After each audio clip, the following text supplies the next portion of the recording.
Oh my gosh, you guys, I just finished watching The Haunting of Bly Manor and I literally had to compose myself, like reapply my makeup and then come back here because I have some thoughts about it that I want to talk to you about right now. Can I stop crying long enough to talk to you about it though? That's the question.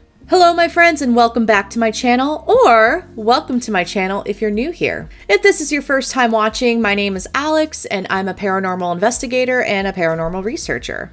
I've written a few books about the paranormal. I also started a team in 2011 called the Association of Paranormal Study. And ghost hunting, paranormal investigation, paranormal research has been a part of my life for a long time. I love shows that are based on the paranormal. I mean, ghost stories, cryptids, demons. I mean, you name it, I love it. I will watch it. I absolutely adored The Haunting of Hill House, and I also love The Turn of the Screw. Turn of the Screw is what Haunting of Bly Manor is based on. There have been a lot of adaptations of The Turn of the Screw, and I heard there is another movie being made too, so it's a popular story.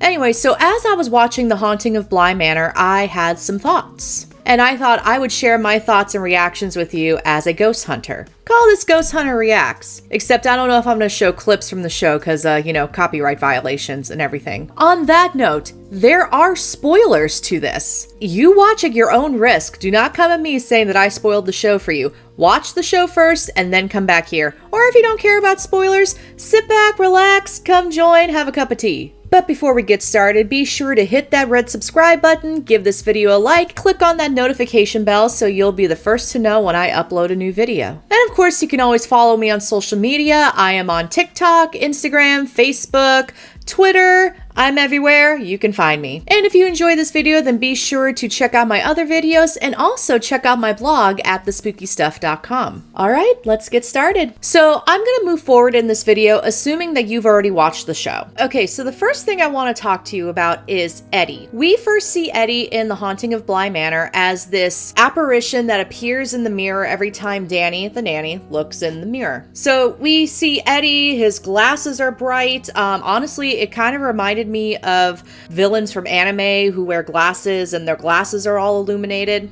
Anyway, that's a whole other thing. But yeah, so when we first see Eddie, we're not sure what he is or who he is. All we know is he scares the crap out of Danny. And then we later find out that he was Danny's fiance. They were going to get married, but Danny wasn't really feeling the marriage. They have an argument in the car. He gets out of the car. He turns around. A truck is coming his way. We find out his glasses were illuminated because that was from the headlights of the truck, and he just gets run over. How would you describe Eddie? Would you think that he was a ghost, a conscious ghost that was just following Danny around?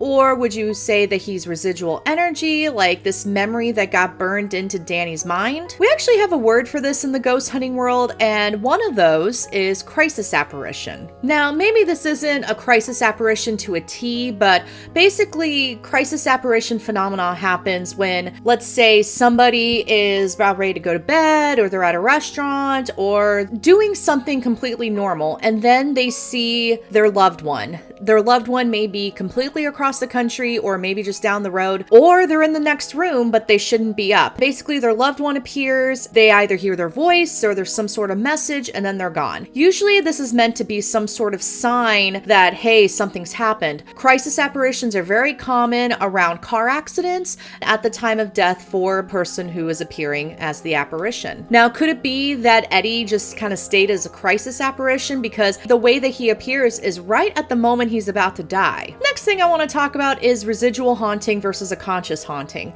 Now, Viola is somebody who, after she dies, she gets bound basically to this chest with all of her possessions. Attachments will be a thing that I'll talk about next. She went through this routine, I think it was in life, when she would walk to her bedroom where she was able to sleep with her husband and daughter. After she got sick, she couldn't do that, so she would go and still check on them in the middle of the night. And this became so routine for her that this actually became became a habit in the afterlife. And so after she died, she would still go and check on her husband and daughter, even when her husband and daughter were no longer there. And it just turned into this routine that she would just do over and over and over and over again. This is kind of interesting because it's a combination between a residual haunting and a conscious haunting, but over time, as we learn throughout the show, they start to lose their memories, they meaning the ghosts. They start to forget who they are. Viola is still going through this routine, and she doesn't even know why at this point when she starts to lose her memories. Could she be a residual haunting? It's not uncommon for residual hauntings to be compared to a broken record player,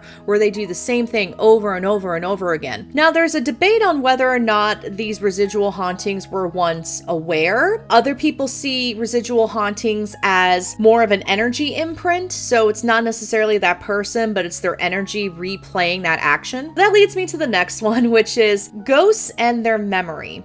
I've always wondered if ghosts evolve with our society, meaning they know what an iPad is, they know what a computer is. They go from, "Hast thou any money?" to, "Yeah, bro, you check out this TikTok." It's been a point of debate for a little bit in the paranormal community, because we have to wonder, why do ghosts from the 1800s, why are they still stuck in that time period? Why is a ghost from the 70s still thinking it's the 70s? Haunting of Bly Manor shed some really interesting light on this, meaning like they have short-term memory loss. They start to forget who they are. They may forget like what they did the day before, but they still remember who they are, like once they're freshly dead. It's interesting. It seems the ghost of Peter Quint was more aware and stayed aware, but then he eventually said, "I'm starting to forget, I'm starting to lose it, I'm starting to lose my memories." It does give an interesting theory in explaining why ghosts seem to be stuck in their area, their bubble, so to speak. I mean, even Rebecca, when she and Peter are about to possess Flora and Miles, she walks away and she just kind of starts forgetting, and then she comes back. It also gives an interesting theory that, do ghosts have an expiration date? I've heard like it's 1,000 years, I've heard it's 500 years. If there is an expiration date, maybe it's not that the ghosts cease to exist, but they more just kind of become an empty shell of who they used to be. Ooh, I am all over the place. Sorry, guys. I've already mentioned it. I might as well talk about it. Possession. People are terrified of possession, especially by demons or ghosts, and it's a thing that's around in the paranormal community. I've always been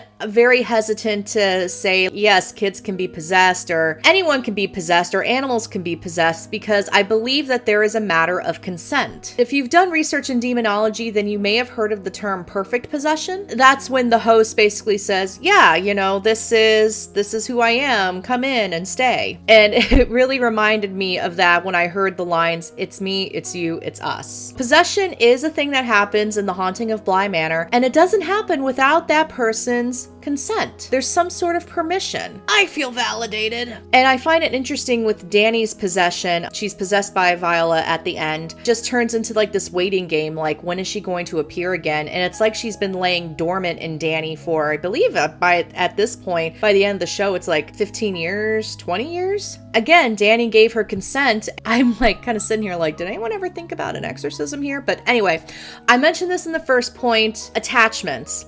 So Viola, after she dies, it seems like she's stuck in the chest, but she's like in this beautiful room with all of her dresses and everything, and she's just stuck in this room. She gets into a routine, she wakes, she walks, she sleeps. She's very much attached to her possessions, and in life she was attached to her possessions, and it was so important to her that her daughter got her possessions. It seems that this is what started the whole cycle of her rage and creating this really powerful force. Yeah, when her sister opens the chest, she strangles her sister. Poor Perdita dies. Viola is still PO'd. She stays in the chest still, and then of course we know the chest gets thrown into the lake, and that's how Viola becomes the Lady of the Lake. Of course, in the paranormal community, we do believe that items can be possessed. I'm a little skeptical about that because I can't imagine being so attached to something that I stay with it in the afterlife. I don't know what would cause this, whether it's like my passion or my obsession over that item, or it's just my energy imprint. I mean, I would hate to be stuck to like a dress that gets put into a thrift shop for like years, or an antique shop. So I don't know, but I found that interesting too, that the concept of attachment was covered in the show. Next, let's talk about ghosts being bound to one place. I don't know the rules of the afterlife, and I've always wondered,